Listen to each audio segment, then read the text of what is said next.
La République démocratique du Congo totalise ce mardi 66 ans depuis son accession à l'indépendance. Depuis quelques années, plus aucun défilé militaire ou une quelconque grande manifestation. Seul le jour férié rappelé par le ministère du Travail et quelques messages de vœux de grandes entreprises. Le 30 juin est devenu presque un jour comme les autres. Alors que l'UDPS a obtempéré hier, annulant en dernière minute sa matinée politique suite à l'interdiction de tout grand rassemblement à cause de l'épidémie d'Ebola en ce moment au pays, la coalition C64 ne décolère pas et continue de mobiliser pour le 8 juillet. Martin Fayulu s'exprimera ce 30 juin à la Nation alors que le ministre de l'Intérieur évoque la haute trahison au sujet de cet appel à manifester de l'opposition. Mesdames et messieurs, bonsoir. L'opposition continue de se préparer par rapport à la manifestation du 8 juillet, la troisième de la coalition C64 qui s'insurge contre tout changement de la Constitution. Les ténors de ce mouvement rejettent le télégramme du ministère de l'Intérieur qui interdit tout grand rassemblement en cette période où le pays est confronté à une violente épidémie d'Ebola, une décision infondée que rejette catégoriquement Prince Epenge, affirmant qu'aucun cas du virus n'a pour le moment été recensé à Kinshasa.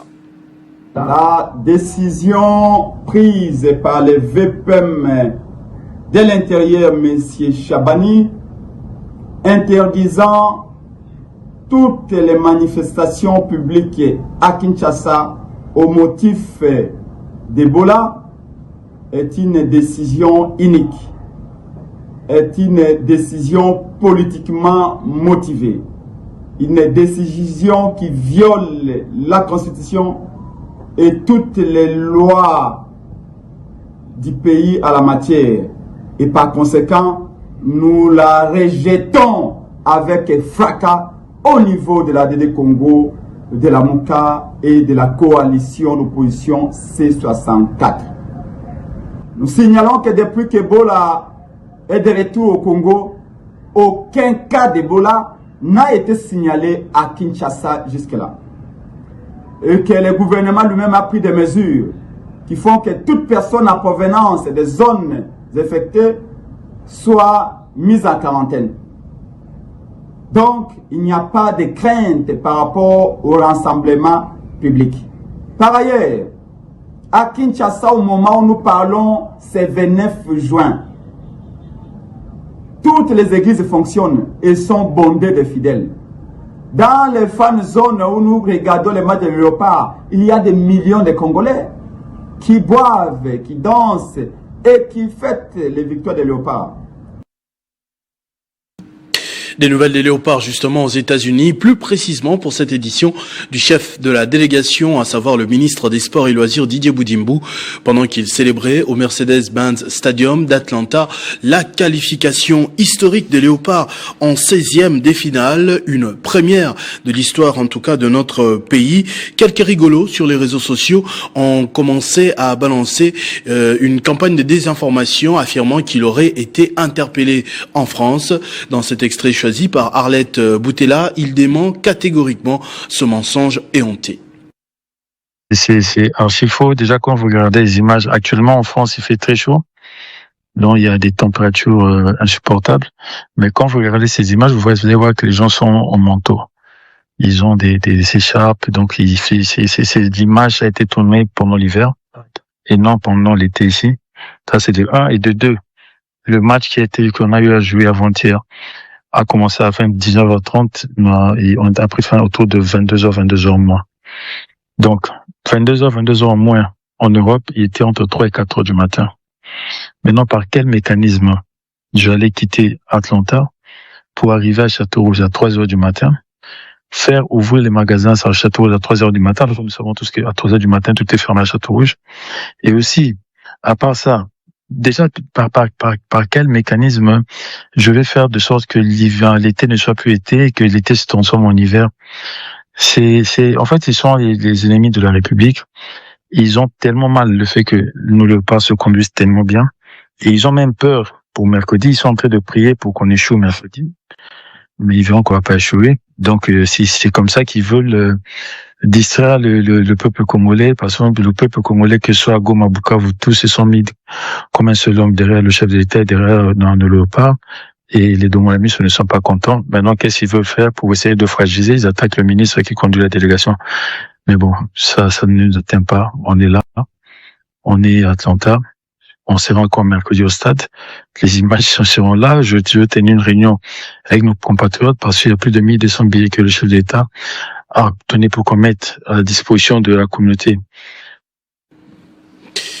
La République démocratique du Congo, à travers l'Institut national de préparation professionnelle, a pris part active à la 114e conférence internationale du travail tenue à Genève, marquant ainsi son engagement à renforcer l'employabilité et à moderniser son secteur de l'emploi. Entre plaidoyer pour le respect des normes internationales, l'intégration de l'intelligence artificielle dans la formation et partenariat stratégique en Europe, la délégation congolaise a mis en lumière les réformes en cours et les ambitions du pays en matière de travail décent. À Genève, la RDC a pu réaffirmer sa volonté de moderniser le secteur de l'emploi. Par la suite, des réformes déjà engagées afin de consolider les acquis enregistrés et de renforcer davantage la conformité de la RDC aux standards internationaux en matière de travail. Lors de ces assises, il a été également question d'une mise en exergue des efforts considérables déployés par la RDC pour assurer le respect des normes internationales du travail et la mise en œuvre des recommandations de l'OIT. C'est dans cette optique qu'une forte délégation de l'INPP, conduite par les directeurs provinciaux de Kinshasa, Etienne Lufungula, s'est rendue à Paris en France où un protocole d'accord a été signé entre l'Institut national des préparations professionnelles, l'Institut français des formations en énergétique et l'Oasis, un studio de formation en réalité virtuelle, en présence du directeur général de l'INPP. Nous sommes satisfaits de tout le travail et surtout la recherche de pistes pour pouvoir maintenir le niveau de notre établissement public. Grâce à cette collaboration, l'établissement public de l'État congolais pourra bénéficier des avantages technologiques développés par l'IFFEN dans les domaines énergétiques. Le directeur général de l'INPP a bouclé son périple européen par une visite de l'Institut national du froid afin de poser les bases d'une éventuelle collaboration avec cette organisation indépendante et intergouvernementale. Elle rassemble les compétences scientifiques et techniques dans tous les domaines du froid. Comme épinglé dans le sommaire de cette édition, le 30 juin a perdu depuis quelques années de sa saveur. La RDC, pays en guerre, n'a plus célébré avec faste ce moment. Plus de défilés militaires, à la limite un discours du président de la République et quelques messages de vœux des grandes entreprises, un jour de congé pour les travailleurs, puis la vie reprendra comme si de rien n'était dès mercredi. Parmi les messages de vœux des grandes entreprises, justement, nous comptons dans cette édition les lignes maritimes congolaises qui souhaitent une bonne fête de l'indépendance au chef de l'État et à toute la population congolaise. La directrice générale d'intérim, Gisèle Boissiem, salue les efforts que fournit le chef de l'État pour bâtir au quotidien un Congo fort et prospère. En ce jour de la célébration du 66e anniversaire de l'accession à la souveraineté internationale de notre pays, la République démocratique du Congo, je tiens, au nom de l'ensemble du personnel des lignes maritimes congolaises et en mon nom propre, à adresser mes vœux le plus patriotiques à son Excellence, Monsieur Félix Antoine Tshisekedi Tshilombo, président de la République, chef de l'État, artisan de la paix et du développement, à l'honorable président du Sénat et à tous les honorables sénateurs, à l'honorable président de l'Assemblée nationale et à tous les honorables députés nationaux, à son Excellence Madame la Première ministre, chef du gouvernement et à tous les membres du gouvernement, aux vaillantes forces armées de la République démocratique du Congo qui défendent l'intégrité de notre territoire avec bravoure et abnégation. Cette 66e célébration est particulière car elle arrive à un moment historique où la nation s'apprête à entrer dans une nouvelle ère, la 4e République et son retour spectaculaire sur la scène internationale dans plusieurs domaines, tels que la diplomatie, la sécurité et les sports. Dans un élan purement patriotique, LMC-SA salue l'action harmonieuse de nos institutions et soutient fermement le projet opportun de changement de la Constitution. Bras séculier du commerce extérieur, Ligne maritime congolaise s'engage à continuer de jouer pleinement son rôle stratégique dans la relance économique et la connectivité du commerce extérieur de notre pays. Que vive la RDC unie, forte et prospère. Bonne fête l'indépendance à tous les Congolais. Pour les lignes maritimes congolaises, Gisèle Boansien Byung Moupa, directeur général ad intérim. Des vœux réitérés également par le conseil d'administration, la direction générale et l'ensemble des agents du cadastre minier, des vœux sincères de paix, de prospérité et de rayonnement pour notre cher et beau pays, notre président de la République, ainsi que l'ensemble du peuple congolais. Le CAMI, établissement public chargé de la gestion du domaine minier national, réaffirme son soutien à la vision du chef de l'État, insistant quant à son engagement en faveur du retour de la paix dans l'est du pays. Message du cadastre minier à l'occasion du 66e anniversaire de l'indépendance de la République démocratique du Congo. À l'occasion du 66e anniversaire de l'indépendance de la République démocratique du Congo, notre cher et beau pays, le conseil d'administration, la direction générale, ainsi que l'ensemble des agents et cadres du cadastre minier présentent à son excellence, Monsieur le Président de la République, chef de l'État, Félix-Antoine Tshisekedi Tshilombo, aux institutions nationales et provinciales et à tout le peuple congolais, leurs vœux les plus sincères de paix, de prospérité et de rayonnement, tout en rendant hommage à l'engagement des celles et ceux qui œuvrent au service de la nation. Le CAMI, établissement public chargé de la gestion du domaine minier national, réaffirme son soutien à la vision du chef de l'État, dont l'engagement en faveur du retour de la paix dans l'Est demeure un levier essentiel pour la restauration de l'autorité de l'État sur l'ensemble du territoire. Saluant les réformes engagées pour renforcer la souveraineté économique nationale, le CAMI rappelle que les richesses du sol et du sous-sol, patrimoine du peuple congolais, doivent être valorisées avec transparence et équité au service du développement durable. Fidèle à sa mission, le cadastre minier s'engage à exercer ses attributions avec rigueur, professionnalisme et intégrité pour l'intérêt supérieur de notre cher pays et de son peuple. Que vive la République démocratique du Congo. Crispin Bindoulé Mitono, président du conseil d'administration. Pour le directeur général empêché, Jacques Moyumba Ndouboula, directeur général adjoint. La prochaine entreprise, c'est la DGRAD, la Direction Générale des Recettes Administratives, Judiciaires et Domaniales et de Participation, a adressé un message de vœux au président de la République ainsi qu'aux principales institutions du pays. Dans un message officiel signé le 17 juin 2026 par son directeur général Étienne Outiou-Dilutula, la DGRAD souhaite une heureuse fête de l'indépendance au chef de l'État, commandant suprême des forces armées de la République, à la première ministre Judith Suminwa Tuluka, aux membres du gouvernement ainsi qu'aux députés nationaux et sénateurs. Au-delà de vœux, des circonstances, la régie financière réaffirme sa détermination à accompagner la vision du président de la République en poursuivant sans relâche sa mission de mobilisation optimale des recettes non fiscales.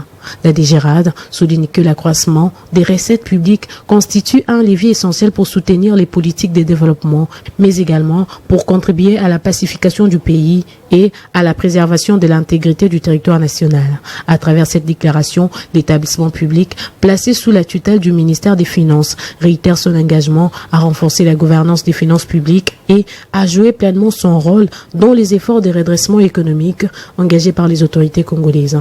Ce message s'inscrit dans les cadres des manifestations commémoratives de la fête nationale du 30 juin qui célèbre les 60 ans d'accession de la République démocratique du Congo à la souveraineté nationale et internationale. Alors, à la veille de cette célébration de l'indépendance, la SBL Fraternité Moamba Bomoko a fait vibrer le district de Moamba, mené par son président Hardy Luka, accompagné de figures emblématiques de la culture congolaise. L'association a sillonné la capitale pour mobiliser la population autour d'un double événement, un grand barbecue festif ce 30 juin à la Sikine, suivi du lancement des formations professionnelles entièrement gratuites dès le 1er juillet. C'est sous les signes d'une forte mobilisation populaire que la belle fraternité Moamba Bomoko a sillonné ces derniers jours toutes les communes du district du Moamba dans la ville-province de Kinshasa. De la foire internationale de Kinshasa, en passant par Metete, Kinsesoeli Mete, le président de l'association Hardy Luka n'est pas passé inaperçu. Porté par une foule enthousiaste, il était accompagné pour l'occasion de plusieurs figures emblématiques de la scène culturelle congolaise, elle-même originaire du Moamba. L'objectif de cette rencontre parade urbaine, sensibiliser les Quinois et Quinoises à la grande activité prévue le mardi 30 juin 2026 au complexe de la Fikine. Au programme de cette journée festive, une journée porte ouverte, la présentation officielle du siège national de l'ASBEL, un grand barbecue chaleureux, ainsi que des moments de divertissement uniques. L'événement sera rehaussé par la présence d'artistes musiciens et des comédiens de renommée, notamment Robinho, Mundibu, Jérémy Chabani ou encore Mama Kalunga, pour ne citer que ceux-ci. Mais au-delà du caractère festif, ce 30 juin, l'ASBEL voit plus loin et mise sur l'avenir de la jeunesse. Son président, Hardy Luka, a précisé que dès le mercredi 1er juillet, des sessions de formation professionnelle débuteront officiellement. Entièrement gratuite et prise en charge par la fraternité Moamba Bomoko, ces formations couvriront des métiers clés tels que la coupe et couture, la mécanique automobile ou encore l'informatique. Une initiative saluée par les habitants qui y voient une véritable opportunité d'autonomisation. Un peu de couleur donc pour ce 30 juin. Autre chose à présent, dans sa générosité légendaire, actrice pour le bien-être social et humanitaire depuis plus de 37 ans, l'ambassadrice universelle de la paix et dignitaire d'État, Nathalie Aziza Mounana, a doté ce dimanche 28 juin 2026 à la Croix-Rouge Kipushi des bureaux bien aménagés, équipés et des téléphones d'appel d'urgence pour les populations en détresse. Au cours de cette cérémonie, elle a rendu un vibrant hommage aux membres de la Croix-Rouge à travers le monde et a émis une pensée pieuse en mémoire des secouristes volontaires de la Croix-Rouge tombés dans les zones de turbulences et de guerre. Dimanche 28 juin 2026, une date qui restera gravée dans les annales de la Croix-Rouge, ville de Kipushi, province du Haut-Katanga. En effet, pour la toute première fois, elle vient d'avoir une adresse physique digne de ses noms. C'est grâce à l'ambassadrice universelle de la paix et dignitaire d'État, Nathalie Aziza Mounana, qui a doté la Croix-Rouge Kipushi. Après la coupure du ruban symbolique, l'émotion a été vive chez les bénéficiaires.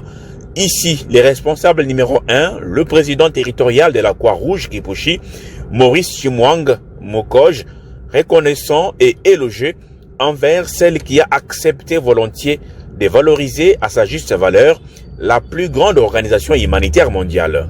Depuis que je suis mon mouvement à Croix-Rouge, ça fait maintenant 15 ans, j'ai passé tout mon temps à faire mon rapport sous un arbre. C'est pour ma toute première fois, ni comme Croix-Rouge, qui n'a pas de bureau à Iko, bien équipé. Merci à notre maman, son Excellence Madame Nathalie Aziza Mounana. Un geste qui vient confirmer, s'il fallait encore l'éprouver, la générosité légendaire de celle qui a fait du bien-être social et humanitaire son cheval de bataille depuis plus de 37 ans.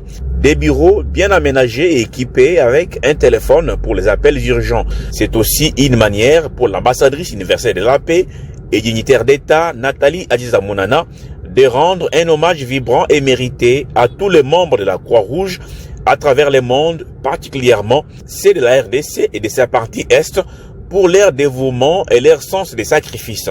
Sur ces, une minute de silence en mémoire de tous les volontaires secouristes de la Croix-Rouge tombés dans les zones de turbulences et de guerre. Pour rappel, les sièges de la Fondation Calixte Mounana, qui abrite désormais les bureaux de la Croix-Rouge ville de Kipushi, fait partie des ambassades de la paix depuis plusieurs décennies, une reconnaissance universelle de l'implication sans relâche dont fait preuve Nathalie Aziza Mounana dans les... Dans le Olomami, les chefs coutumiers et l'exécutif provincial se sont parlé à cœur ouvert, réunis dans la salle Wakadilo. Ils ont évalué ensemble l'application des textes qui encadrent leurs droits et devoirs. Le gouverneur Marmon Banza Mouloumé et le secrétaire général aux affaires coutumières Augustin Mungimi ont rappelé que la coutume doit rester un levier de paix et de développement, pas une source de troubles. Les chefs coutumiers de la province du Olomami se sont réunis dans la salle Wakadilo pour une cérémonie d'échange et d'évaluation sur l'application des textes légaux et réglementaires relatifs à leurs droits et obligations vis-à-vis de l'exécutif provincial. Invité à cette rencontre, le gouverneur Marmo Banza, accompagné de quelques membres de son gouvernement, le membre du Conseil de sécurité et des administrateurs des territoires, a pris part activement à cette séance de travail. En présence du secrétaire général aux affaires coutumières, Mungimi Augustin, le ministre provincial de l'Intérieur Jean Moukabi a salué la participation massive des chefs coutumiers.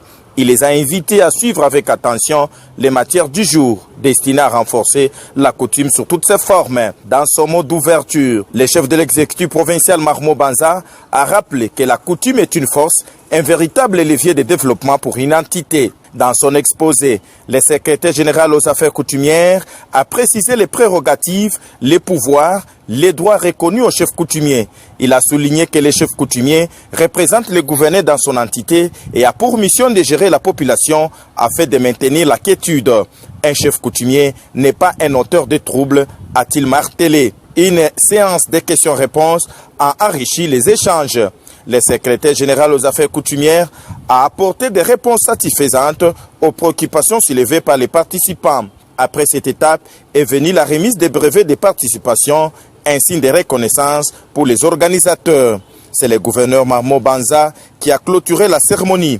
Il a émis le souhait de voir les garants de la coutume mettre en pratique les enseignements reçus au cours de cette rencontre. Je rends mes hommages mérités au chef de l'État, président de la République, pour sa vision claire, celle de stabiliser les institutions politiques et administratives, quelles qu'elles soient.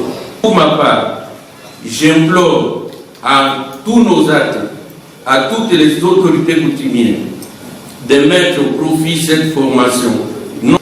Rien n'est à l'ordre du jour. Les représentants du chef de l'État en province, je cite Marmo Banza, a pris congé de ces lieux. À Kananga, dans la province du Kasaï central, plus de 1000 femmes ont bénéficié d'une campagne gratuite de prise en charge des maladies gynécologiques. Pendant 10 jours, des gynécologues venus de Kinshasa ont offert gratuitement des soins spécialisés à ces patientes dans le cadre d'une campagne financée par le député national Marcel Tshipepele Ntumba et qui s'inscrit dans l'accompagnement de la vision du président de la République, Félix Tshisekedi, en faveur de la couverture santé universelle. La campagne gratuite de prise en charge des maladies gynécologiques, initiée à Kananga par le député national Marcel Tshipepele Ntumba, a tenu toutes ses promesses à l'hôpital général de référence de Lukonga. Grâce à une équipe de gynécologues venus de Kinshasa, plus de 1000 femmes originaires de différents territoires de la province du Kasaï central et de 5 communes de la ville de Kananga ont bénéficié de consultations, d'interventions chirurgicales et de soins spécialisés. Selon les responsables médicaux, les résultats enregistrés ont dépassé largement les prévisions. Nous avons pratiqué, quand ça ici, hystéroscopie diagnostique. L'hystéroscopie, c'est cette technique-là qui permet d'aller regarder à l'intérieur de l'utérus des femmes, en passant par les voies naturelles. En plus de 4 ici hystéroscopie diagnostique, nous avons pratiqué 149 hystéroscopies opératoires. Et en dehors de cela, nous avons aussi fait des chirurgies classiques, des chirurgies ouvertes. 40 femmes ont bénéficié des interventions gynécologiques variées. Et oui, le cas des hystérectomies, donc des ablations des utérus, des myomes, des kystes, et puis plusieurs autres indications opératoires. Pour le député national Marcel Tshipepele Ntumba, cette initiative vise à soulager les souffrances des femmes et des jeunes filles de Kananga et du Kasaï central, tout en contribuant à la mise en œuvre de la vision de couverture santé universelle portée par le président de la République, Félix Antoine Tshisekedi Tshilombo. Avec cette nouvelle technologie de soins de maladies gynécologiques, nous sommes dit que nos mamans du Kasaï central pouvaient en profiter puisque c'est une première. C'est pour nous une façon d'accompagner le chef de l'État dans sa vision. Alors que ces interventions coûtent généralement plus de $500 américains à Kinshasa, les bénéficiaires de Kananga et du Kasaï central ont été entièrement pris en charge gratuitement. Les frais de consultation, des opérations chirurgicales et des médicaments ont été couverts par le député national Marcel Tshipepele. Par ailleurs, plusieurs femmes chez qui différentes formes de cancer ont été diagnostiquées seront référées à Kinshasa afin de bénéficier d'une prise en charge spécialisée et d'un suivi médical approprié.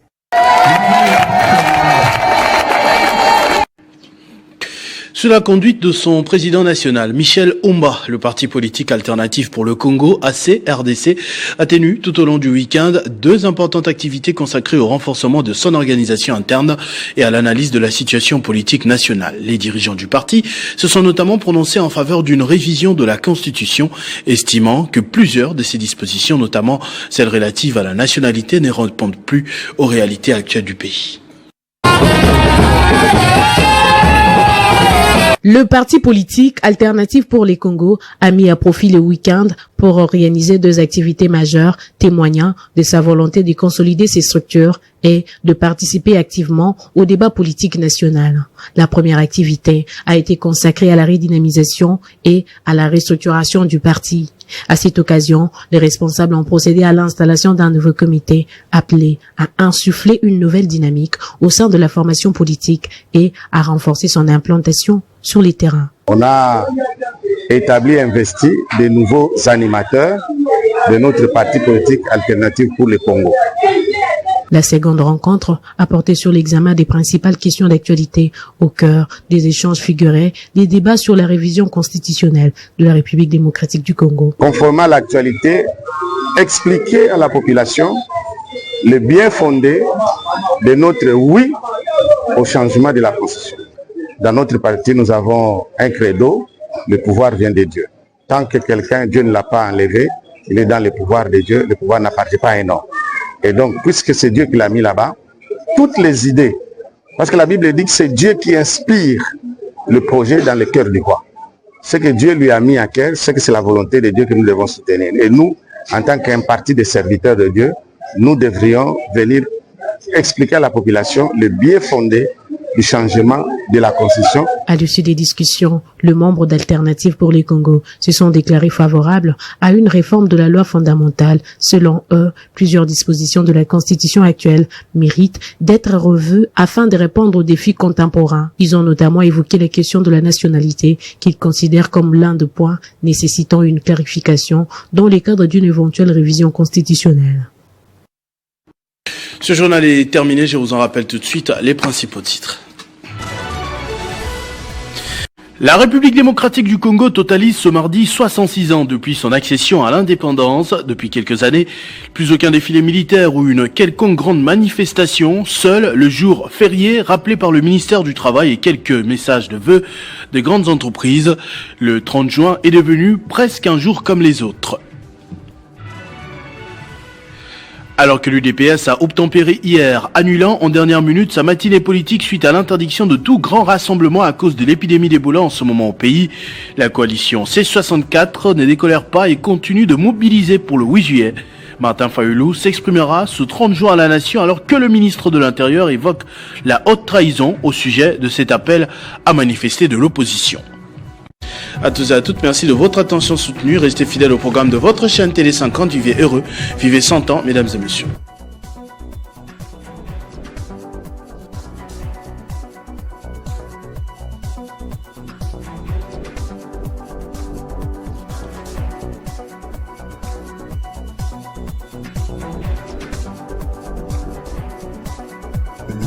Retrouvez toute l'actualité en continu sur www.tele50.cd.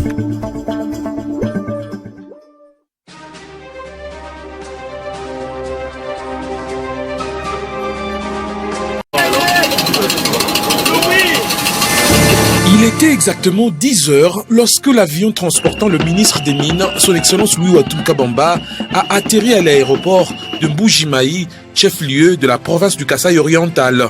À sa descente d'avion, le membre du gouvernement a été accueilli par une foule enthousiaste venue lui témoigner son soutien et son attachement. Des milliers de personnes massées le long des principales artères ont réservé un accueil chaleureux à celui que beaucoup considèrent comme l'un des artisans de la mise en œuvre de la vision du président de la République, son Excellence Félix-Antoine Tshisekedi Tshilombo, dans les secteurs miniers.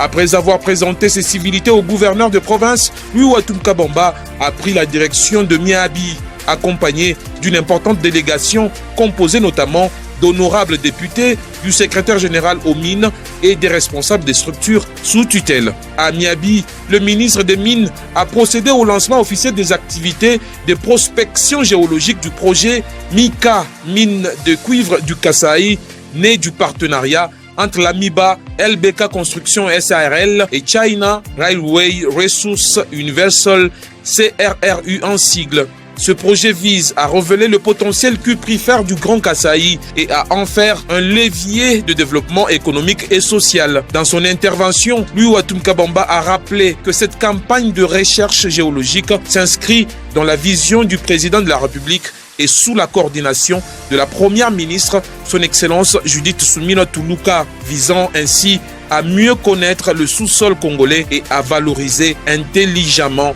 ses ressources naturelles. Nous sommes réunis aujourd'hui sur cette terre historique de Miabi pour ouvrir une nouvelle page de l'histoire de développement économique de cette province de l'espace Grand Kasaï. En effet, comme le rappelle toujours son Excellence Monsieur le Président de la République, chef de l'État, à qui je rends les hommages les plus déférents, le développement durable de la République démocratique du Congo passe nécessairement par une meilleure connaissance de son sous-sol, une valorisation intelligente de ses ressources naturelles et une répartition plus équilibrée des opportunités de croissance sur l'ensemble de son territoire. C'est cette conviction que nous venons matérialiser aujourd'hui en lançant une campagne de recherche géologique de cette envergure. Moment fort de la cérémonie, la signature du protocole d'accord entre l'AMIBA et CRRU.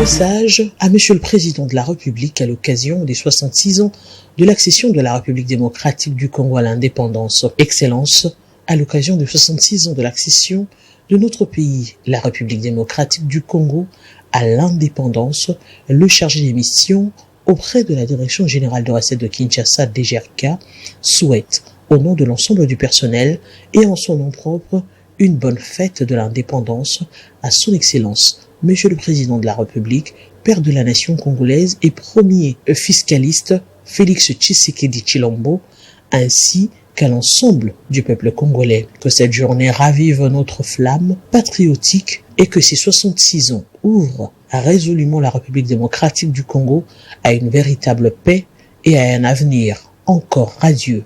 Que tout vous réussisse. Vive la République démocratique du Congo. Fête à Kinshasa le 29 juin 2026. Kajakamboua Gérard, chargé de mission.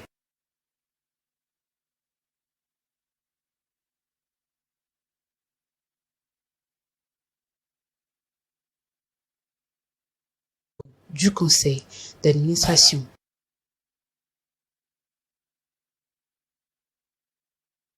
Déclaration de Kobil SA à l'occasion du 66e anniversaire de l'indépendance de la République démocratique du Congo. En ce 30 juin 2026, date hautement symbolique marquant le 66e anniversaire de l'indépendance de la République démocratique du Congo, Kobil SA, à travers ses agents, sa direction générale et son conseil d'administration rend un hommage solennel aux pères de notre indépendance ainsi qu'à toutes les générations des Congolaises et Congolais qui ont consacré leur énergie, leur intelligence et parfois leur vie à la construction de notre nation. À cette occasion, nous adressons nos plus sincères et patriotiques félicitations à son Excellence Félix-Antoine Tshisekedi Tshilombo, président de la République, chef de l'État, pour son engagement constant en faveur de la souveraineté nationale, de la paix, de la modernisation du pays et du rayonnement de la RDC sur la scène internationale. Nous présentons également nos vœux républicains à son Excellence le président du Sénat, à l'honorable président de l'Assemblée nationale, à son Excellence Madame la Première ministre, ainsi qu'à l'ensemble des membres du gouvernement de la République. Nous adressons une pensée particulière à leurs excellences, Monsieur le vice-premier ministre, ministre de l'économie nationale, Madame la ministre d'État, ministre des hydrocarbures et Madame la ministre du portefeuille, dont l'action contribue au renforcement de la gouvernance des entreprises publiques et à la valorisation des ressources stratégiques de notre pays. En ce jour de célébration nationale, notre pensée va surtout vers nos compatriotes de l'Est de la République, durement éprouvés par une guerre d'agression injuste, par les violences, les déplacements forcés et les souffrances humaines qu'aucun peuple ne devrait endurer. À nos frères et sœurs du Nord Kivu, du Sud Kivu et de l'Ituri, nous exprimons notre solidarité la plus profonde et notre indéfectible compassion. Le 30 juin ne doit pas seulement être un jour de mémoire, il doit être un appel au sursaut collectif. L'indépendance n'est pleinement réalisée que lorsque la souveraineté politique s'accompagne de la sécurité du territoire, de la prospérité économique, de la justice sociale et de l'unité nationale, cheval de bataille de son Excellence, Monsieur le Président de la République, vision que nous devons tous porter. Plus que jamais, l'heure est à la cohésion. Face aux défis sécuritaires, économiques et géopolitiques de notre époque, chaque Congolais est appelé à faire prévaloir l'intérêt supérieur de la nation sur les divisions, les calculs particuliers et les querelles secondaires. Kobil SA réaffirme son engagement à demeurer un acteur stratégique au service du développement national, de la sécurité énergétique du pays et de la vision d'une RDC forte, moderne, prospère et respectée. Que vive l'unité nationale, que vivent les forces armées de la République et tous ceux qui défendent notre intégrité territoriale. Que vive la République démocratique du Congo. Joyeux 66e anniversaire de l'indépendance à toutes les Congolaises et à tous les Congolais. Fait à Kinshasa le 29 juin 2026, Stella Malou Toanisha, directeur général adjoint chargé de la coordination administrative et financière. Jean-Thierry Monsenempo Mototo, président du conseil d'administration.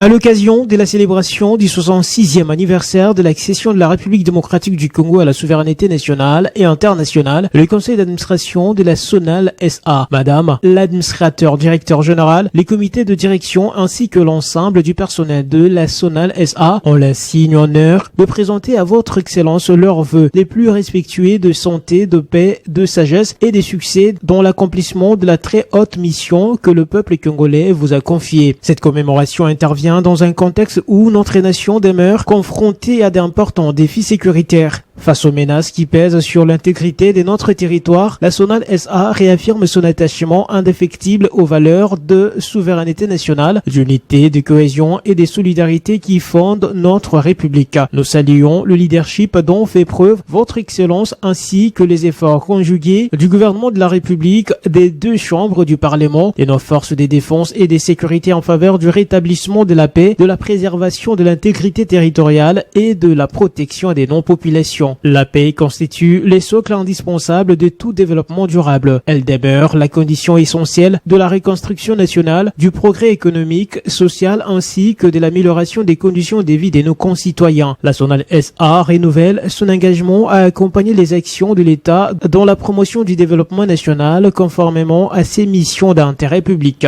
En ces jours hautement symboliques, nous formulons les vœux que l'Éternel continue de bénir votre Excellence, d'inspirer les dirigeants de notre pays et d'accorder à notre peuple la force, le courage et la détermination nécessaires pour bâtir une république toujours plus forte, plus unie, plus prospère et résolument tournée vers l'avenir. Que Dieu du ciel bénisse la République démocratique du Congo. Excellente fête de l'indépendance à votre Excellence ainsi qu'à l'ensemble du peuple congolais. Administrateur directeur général Claude Solange Chibaka Yoa Ndaya.